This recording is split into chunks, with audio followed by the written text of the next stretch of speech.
Mahilig ka magselos, pero astig ka. Ipagpatuloy mo lang yan. Lahat ng nakapaligid sa kanya, pagsilosan mo.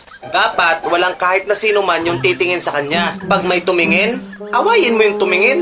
Astig ka eh. Yung jowa o asawa mong napatingin sa dumaan, pagalitan mo, kurutin mo. Awayin mo kasi nga mahilig ka magselos, di ba? Kahit mag-explain yung jowa o asawa mo, hayaan mo lang. Pahirapan mo. Astig ka eh.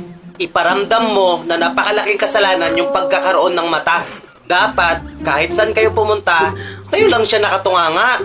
Pati mga miyembro ng pamilya niya, pagsilosan mo. Astig ka eh. Dapat, palagi kang nagsiselos para tahimik yung buhay nyo. Araw-araw, dapat nagsiselos ka. Pati mga alaga niya na hayop, pagsilosan mo. Dapat, wala kang palalampasin. Mahilig ka magselos eh.